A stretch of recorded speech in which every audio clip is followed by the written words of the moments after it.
Então, como eu tenho pouco tempo aqui para falar, esse que é o problema, e eu vou inverter agora a narração do meu currículo e dizer assim, que eu sou radicalmente contra as intervenções de edificação em parques públicos.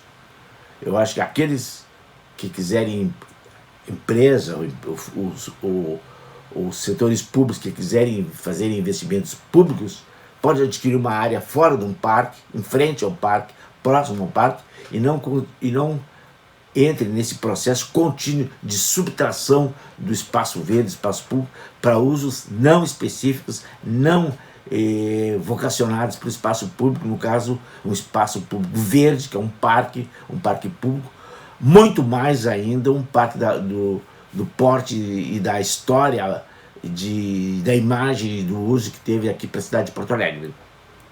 Eu presenciei diversas subtrações espaciais do parque, além de uma que é histórica, obviamente que eu não tinha nascido ainda, a administração pública, eu não me lembro que década, e dava mal das pernas de grana e resolveu vender um pedaço do parque, que tinha uma vocação, já tinha sido por doação de um proprietário privado à prefeitura para ser um parque público. E a prefeitura, como eu estava dizendo, estava mal de dinheiro, vendeu uma fatia imensa do parque, que é da José Bonifácio Venâncio Aires, da Oswaldo Aranha até João Pessoa. Esse grande retângulo era o parque também, e não é por acaso que está encaixadinho nesse retângulo, desde a sua origem, a escola militar, que o seu pórtico avançava sobre os campos da várzea, que era chamada Redenção. E depois sofreu dois pequenos alargamentos da pista da Oswaldo Aranha. Tinha uma alameda de ar que foi suprimida, andava de bicicleta nessa alameda, foi suprimida, duas pequenas para criar uma terceira pista de rolamento da Oswaldo Aranha. No viaduto lá embaixo, na João Pessoa, foi cortado um canto onde tinha até uma locomotiva, etc., também foi suprimido. Então é uma história contínua de supressões do parque e usos indevidos. E entrando direto no assunto que o prioritário, que nós estamos aqui dialogando com a comunidade, com o grupo do coletivo, né, da Redenção, eu quero dizer assim, a participação público-privada, em geral, não é um pecado assim que a gente deve refutar completamente. Existe um grande histórico de participação privada em públicos. Eu conheço em detalhe o Central Park de Nova York, conheço a história do Ibirapuera, e portanto a participação não deve ser olhada com prevenção, mas com extremo cuidado. Porque o setor privado, a lógica do setor privado, não é porque ele é bonzinho, o bandido, e nós somos os mocinhos. Não tem história de bandido e de mocinho. Tem aptidões, vocações, compromissos, etc, etc. Cada setor tem o seu. O setor privado visa o lucro. O uso público visa oferecer para a comunidade uma área de uso, não de lucro. Não é por acaso que da economia a gente importa esse termo valor de uso, valor de troca. Nós estamos preocupados com o valor de uso do espaço público, o valor de uso numa cidade com qualidade. Nós estamos preocupados com a qualidade urbana, com a qualidade para as pessoas usufruírem dessa cidade, que é sua. A cidade não é privada, a cidade é da população.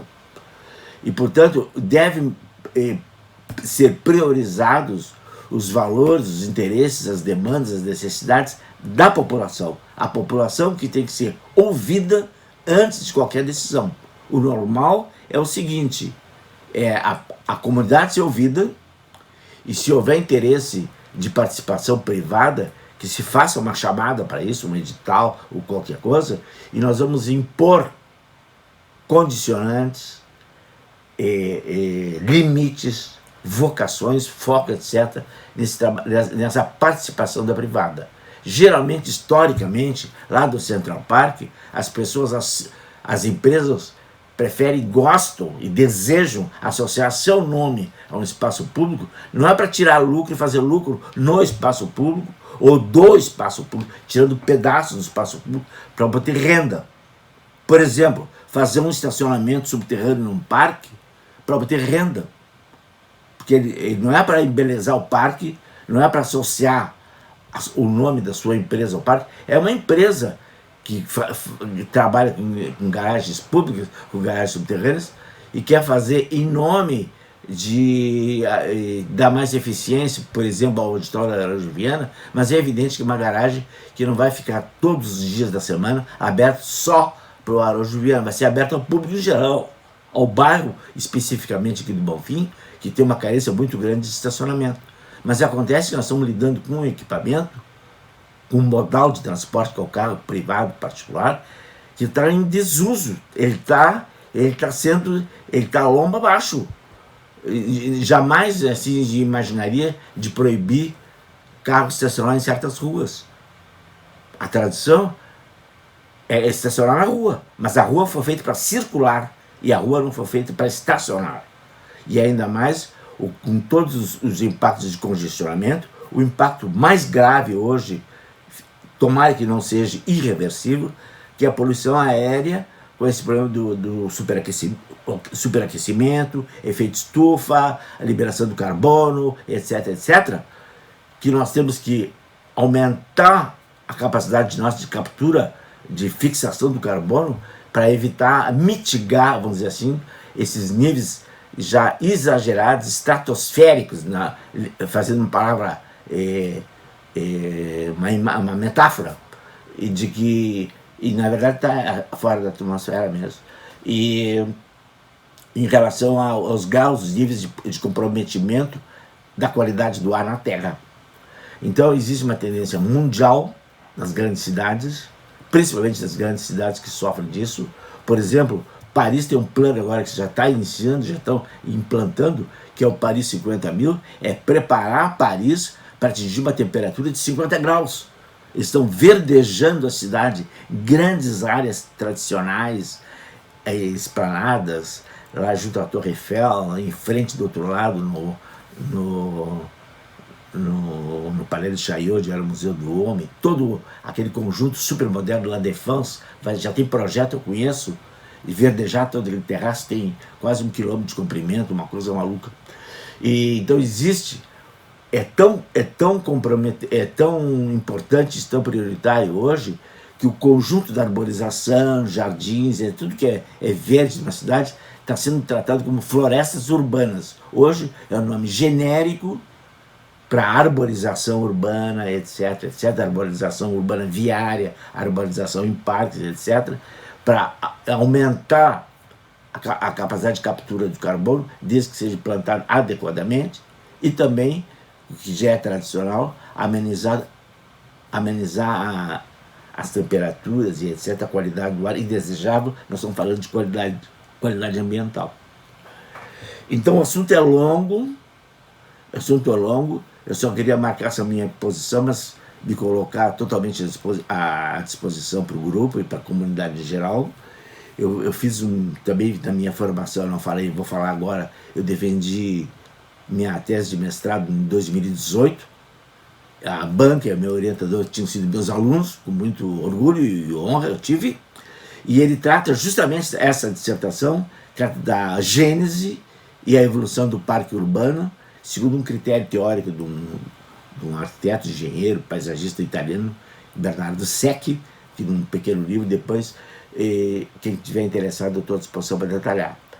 Além disso, eu acabei agora de gravar, e fiz 30 horas de gravação, e que produzi 25 encontros, não é a pretensão de dar aula, mas eu fiz uma visita não só de projetos que eu fiz, mas principalmente, que eu vou chamar assim, momentos significativos na minha vida profissional. É quase minha autobiografia profissional, que eu destaco, no meu critério, alguns aspectos que são passíveis, vamos dizer assim, de serem úteis para serem divulgados e compartilhados. Portanto, eu encerro aqui, o tempo é curto, mas eu me coloco totalmente à disposição para, em outras ocasiões, fazer uma exposição disso tudo que eu falei, com mais detalhe, mas eu quero reprisar aqui, fechando, que eu sou contra a construção de garagens subterrâneas em qualquer parque, e também sou contra o cercamento da redenção, que é todos os políticos, os administradores, sei lá o que, estão sem pauta, estão sem o que dizer, reaviva essa história do cercamento da redação, que é um tremendo equívoco. As pessoas falam, não ter noção o que é o cercamento de um parque, as consequências disso para o parque e principalmente para o usuário. Então eu quero fechar meu papo dizendo assim, é necessário ouvir os usuários do parque, é necessário ouvir a comunidade, a população, antes de encaminhar qualquer solução, antes de decidir sobre qualquer solução. O parque é da população, é do público, foi doado para ser isso, e portanto o público, e qualquer nome que tenha, comunidade, povo, população, etc., tem que ser ouvido prioritariamente. Eu tenho documentos que provam a eficiência disso em cidades super importantes que não ouviram a comunidade e deram, como diz o gaúcho, deram com os burros na água. Então eu me despeço aqui, encerro.